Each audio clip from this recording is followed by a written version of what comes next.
सृष्टि की उत्पत्ति से पूर्व, सृष्टि के विनाश के पश्चात,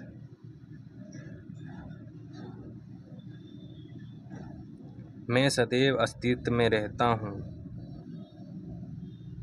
मैं आदि भी हूँ और अंत भी। यही परम सत्य है और जो सत्य है वही शिव है, वही सुंदर है। मैं सत्य हूँ जो सृष्टि के संतुलन को बनाए रखता हूँ, अर्थात सत्यम। मैं लोगों का कल्याण करता हूँ, अर्थात शिवम। और जहाँ सत्य है वहीं कल्याण है, और जहाँ कल्याण है वही सुंदरता है, अर्थात सुंदरम। मैं ही शिव, सत्यम शिवम सुंदरम। जहाँ सत्य होता है वहीं असत्य भी होता है, जहाँ धर्म होता है वहाँ अधर्म भी होता है। ये सब एक दूसरे के घनिष्ठ रूप से संबंधित हैं। इनमें से एक के अभाव में दूसरे का कोई महत्व नहीं रह जाता। आदि अंधकार का लोप हो जाए तो फिर भला प्रकाश को कौन पूछेगा। बहुत समय पहले की बात है, जब देवासुर संग्राम हुआ। ब्रह्मा जी ने देवताओं और असुरों को एकजुट करने का प्रयास किया। ब्रह्मा जी ने देवराज देवेंद्र को बुलाया और असुरराज को बुलाया। हे देवेंद्र और आप असुरराज। ब्रह्मा जी ने दोनों पक्षों के मध्य संधि कराते हुए बोले, आपका शत्रु वो नहीं जो रणभूमि में आपका सामने खड़ा होता है। वास्तविक शत्रु है आपकी मृत्यु। मृत्यु से बड़ा आपका कौन शत्रु होगा। तनिक विचार कीजिए। आप मृत्यु पर विजय प्राप्त कर सकते हैं, किंतु उसके लिए आप दोनों पक्षों को मिलकर सागर मंथन करना होगा, जिससे अमृत की प्राप्ति होगी। और दोनों ने मिलकर सागर मंथन का प्रयास किया और दोनों पक्ष इसके लिए सहमत हो गए।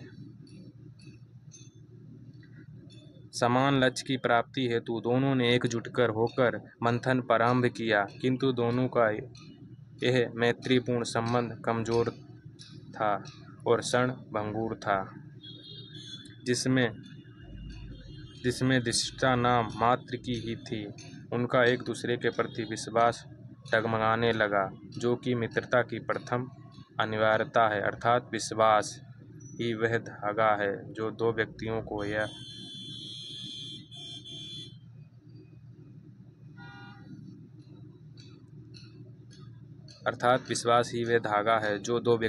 या दो पक्षों को मजबूती से जोड़ रखता है। तथापि उन्होंने सागर मंथन जारी रखा। वो लगातार प्रयास करते रहे। उनका लक्ष्य तो महान था, किंतु उनके हृदय में छल आ गया था। समय व्यतीत हो गया और सागर मंथन चलता रहा। दोनों पक्ष अमृत की लालसा में मंथन करते रहे। सागर तल में हलचल हुई। दोनों दलों में आशा और प्रसन्नता की लहर दौड़ गई।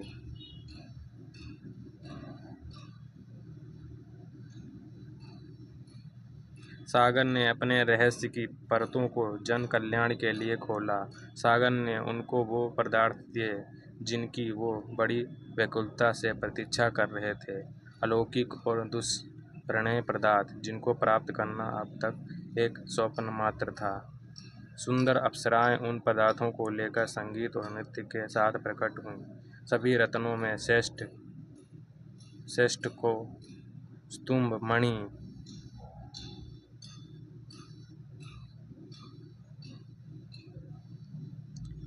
उच्च श्रवः अलौकिक अश्व जिसकी गति को बता पाना संभव नहीं है, सभी कामनाओं को पूर्ण करने वाली कामधेनु गाय, सभी मनोरथ सिद्ध करने वाला कल्प वृक्ष, सौभाग्य और धन की देवी भी श्री लक्ष्मी।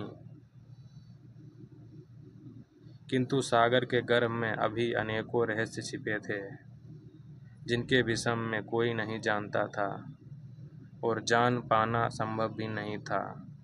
मृत्यु पर विजय प्राप्त करने वाले अमृत को देने से पूर्व सागर ने विष खोला।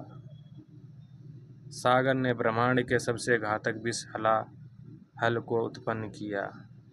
विष के घातक प्रभाव से संपूर्ण पृथ्वी की जलवायु विषैली हो गई। सब मृत्यु की ओर जाने लगे।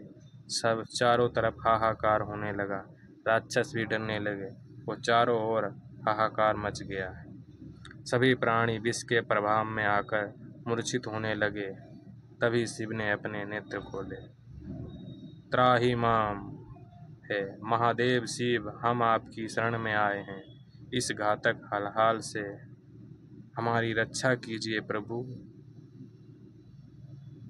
तभी देव असुर शिव के चरणों में गिर गए और उनसे अपनी रक्षा की प्राण लगाने लगे। तभी शिव विष की ओर चल दिए। यह सृष्टि कुछ निश्चित नियमों के आधार पर चलती है। एक ऐसा संतुलन जो शक्ति और उत्तरदायित्व का है, अनूठा संगम है। और शिव ने दोनों हाथों से उस विष को अपने गले में स्थान दिया। इसीलिए शिव को नीलकंठ कहते हैं, जिसको समझ पाना किसी असाधारण प्राणी के लिए अत्यंत दुष्कर कार्य होता है। भविष्य में क्या होना है यह पूर्व निश्चित है, जिसको कोई ब्रह्मज्ञानी ही बता सकते हैं। ब्रह्मज्ञानी वास्तव में दयालु एवं परोपकारी होता है। ये भी आवश्यक है कि वो विनम्र हो। उसका कर्तव्य है कि वो सृष्टि के नियमों के विरुद्ध कार्य ना करे और सृष्टि के निर्धारित नियमों में कोई बाधा उत्पन्न ना करे। ज्ञानी जनों का कर्तव्य है कि सृष्टि के नियमों के अनुसार ही वह आचरण करे और समस्त प्राणियों का कल्याण करे और कभी भी सत्य के पथ से विचलित ना हो।